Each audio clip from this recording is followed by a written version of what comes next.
Sa silid ng pagsasanay, sinimulang ipakita ng Frost Spirit ang kanyang kapangyarihan.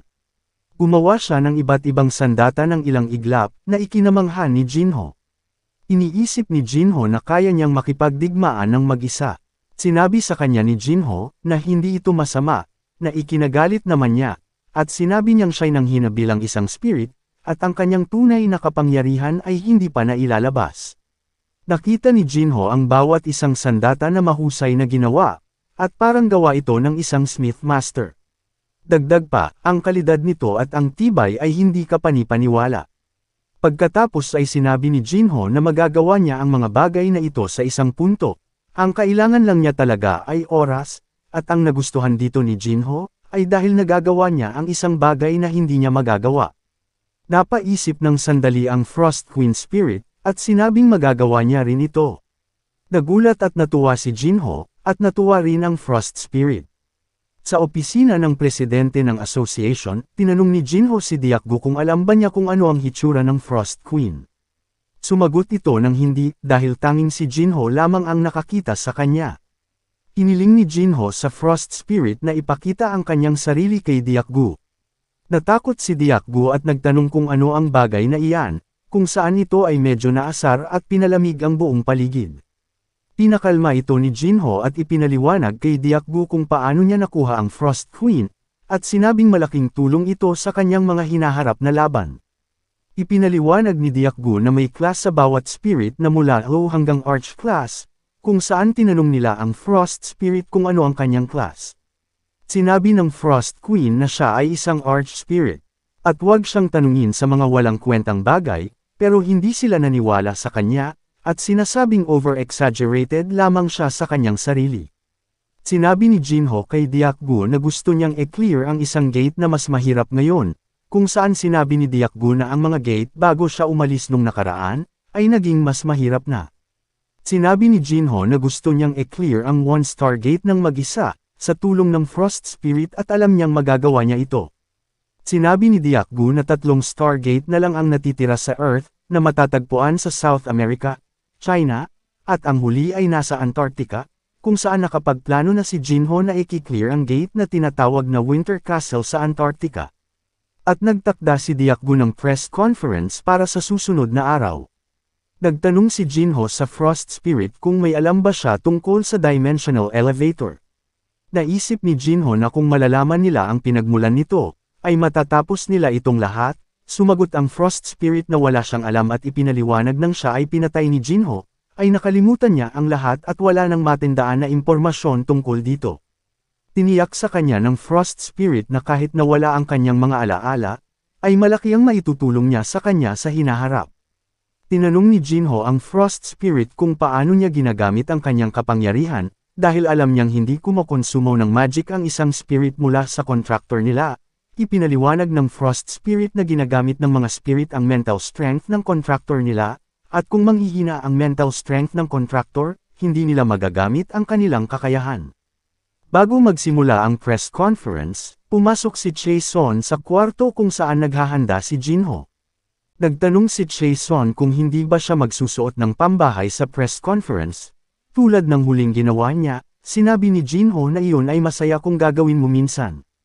At sinabi ni Chae-son na siya'y napakagwapo sa porma niya ngayon. Ang mga press conference journalist ay nagtitipon na, at pinag-uusapan nila ang outstanding growth ni Jinho sa loob lamang ng 3 buwan. Ang isang mamamahayag ay kinumpere si Jinho sa mga top players, at sinabing hindi siya magugulat kung iaanunsyo ni Jinho ang pag-clear sa isang 1-star gate, ngunit ang iba ay hindi naniniwala, at sinabing sobra na yata iyon para sa kanya. Pumasok si Jinho sa conference room at nagulat ang lahat ng hindi na siya nakapambahay na suot. Nagsimula na ang press conference, at sinimulang sagutin ni Jinho ang ilang mga tanong na itinanong sa kanya ng mga journalist kung may balak siyang i-clear ang Cave of Trials, na sinagot naman ni Jinho na oo, na pinaplano niyang i-clear ang Cave of Trials. Ang Cave of Trials ay isang gate na makikita sa Tibet. Sa tuwing maki-clear ng manlalaro ang mga pagsubok sa kuweba, binibigyan sila ng pagpipilian kung ipagpapatuloy pa ba nila ang pagsubok, o sumuko na lang, kung saan sila ay hindi tulad ng ibang gates na maaaring makaalis ang mga players ng ligtas. Bago matapos ang conference, inanunsyo ni Jinho na pagkatapos tapusin ang Cave of Trials, susubukan niya ang isang Stargate, ang Winter Castle. Bawat tao sa conference room ay nagulat, at nagtanong muli kung ang tinutukoy niya ay ang tungkol sa isa sa tatlong uncleared gate na may malulupit na difficulty, na kinumpirma ni Jinho. Sa sumunod na araw, kumalat ang balitang iyon sa buong mundo. Ang Frost Queen ay nag-aalala kay Jinho, at iniisip na masyado pang maaga para sa kanya ang pumasok sa Cave of Trials. Ipinaliwanag ni Jinho na sa pangkalahatan ay pumapasok ang mga manlalaro sa gate na iyon sa pagitan ng 25 hanggang 30 bilang. Pero kung pagsasamahin naman ang kanilang mga rewards ng mga low ranker, mas higit pa ang makukuhang rewards ni Jinho kung makiklear niya ito. Natapos na ni Jinho ang Cave of Trials 25 taon na ang nakakaraan sa ilalim ng pangalan ni Spectre, at ang Cave of Trials ay hindi pinapayagan ang mga manlalaro na pumasok muli, sa sandaling makakuha na sila ng mga reward dito. Pero nawala ni Jinho ang lahat ng kanyang mga reward at ang kanyang stats ay na-reset, na maaaring pahintulutan siya ng kuweba na makapasok muli doon, upang hamunin muli ang mga pagsubok doon, at mailigtas ang kanyang mga kaibigan, at upang malampasan ang kanyang nakaraang sarili.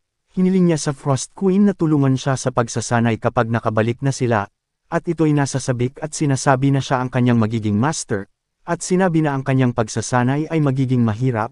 Sa Player Association Building, sinabi ng Frost Spirit kay Jinho ang tungkol sa kanyang kakayahan na manipulahin ang dalawang elemento ng Darkness at Frost Energy.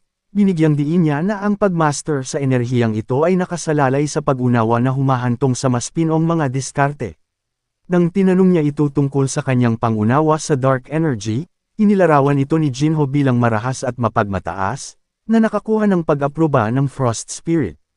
Gayunpaman, ang kanyang sagot tungkol sa Frost Energy na malamig na yelo, ay nakapagdismaya sa Frost Spirit, kung isa sa alang-alang na ginagamit na niya ito sa loob ng 3 buwan. Nilinaw ng Frost Spirit na ang enerhiya ng Frost ay nagtataglay ng natatanging kagandahan kumpara sa iba pang mga enerhiya, ang kadiliman, apoy, at hangin ay may matataas na pag-atake ngunit walang depensa, habang ang tubig at earth energy ay may kaakibat na depensa. Sa pangkalahatan, ang enerhiya ng Frost ay namumukod tangi sa pagiging mahusay sa parehong opensa at depensa. Ito ay dating kilala sa tinatawag na one-man army na nangingibabaw sa larangan ng digmaan. Upang mapahusay ang kanyang control sa Frost Magic, magsisimula na ang kanyang pagsasanay. Gayunpaman, bago magpatuloy ang pagsasanay, hiniling ng Frost Queen kay Jinho na gumawa ng eksaktong kopya ng isang espada gamit ang kanyang kasanayan sa Frost. Nagpahayag ng pag-aatubili si Jinho, at sinabi na wala siyang interes sa pag-aaral ng paggawa ng espada. Bilang tugon, iginiit ng Frost Queen na hindi sila magpapatuloy sa kanilang pagsasanay kung hindi siya magtatagumpay sa paggawa ng sandata. Sa sumunod na eksena, makikita si Jinho na nakagawa ng espada na katulad sa orihinal. Nagtanong siya kung okay na ba ito. Pinasag ng Frost Queen ang espada, at sinabing hindi sapat ang talim at hindi tama ang pagbabalanse sa timbang. Napaisip ang Frost Queen at siya ay lubos na humanga, pagkatapos lamang ng 34 na minuto, kaya na niyang lumikha ng espada ng 62% na katumpakan. Naalala niya na 25 taon na ang nakalilipas, napakalakas ni Jinho at hindi siya makapaniwala na siya ay isang tao mula sa Earth. Iniisip ng Frost Spirit na marahil ay gumagawa siya ngayon ng isang halimaw, ang pagtingin sa kanyang mga improvement ay lubos na kasaya-saya. Sa sumunod na eksena, makikita ang training room na puno ng yelo, at si Jinho ay malalim na ang paghinga. Pagkatapos ng maraming pagsubok, ipinakita niya ang espada na ginawa niya sa Frost Magic. Tinanong niya ang Frost Queen Spirit kung tama na ba ito, at ang Frost Spirit ay tumugon. Sa wakas siya ay nakagawa ng isang bagay na kapakipakinabang, pero sinira niya muli ang espada, at si Jinho ay nainis. Tinapik ng Frost Spirit si Jinho, at sinabing sapat na ang pagsasanay na ito sa paggawa ng armas, at siya ay matulog na. Kapag nagising na siya, tuturuan siya kung paano gamitin ang kasanayan sa Frost ayon sa hihilingin niya. Sinabi ni Jinho na siya'y nagdududa at nag-aalala. At sinabi ng Frost Spirit na gumawa siya ng sibat sa pagkakataong ito. Nawalan ng malay si Jinho, at nilagyan siya ng kumot ng Frost Spirit, na nagnanais na maging mas malakas siya upang protektahan ang kanyang mga mahal sa buhay. Pagkalipas ng ilang araw, narating na nina Jinho at Frost Spirit ang isang talampas sa Tibet upang subukan ang Gate of Trials, kung saan sila ay tinanggap ng isang monghe at ipinakita ang mga manlalaro na nakatapos na sa gate, at ipinapaliwanag ang mga patakaran kay Jinho. Pumasok si Jinho sa kuweba, kung saan siya ay dadaan ngayon sa harap ng gate.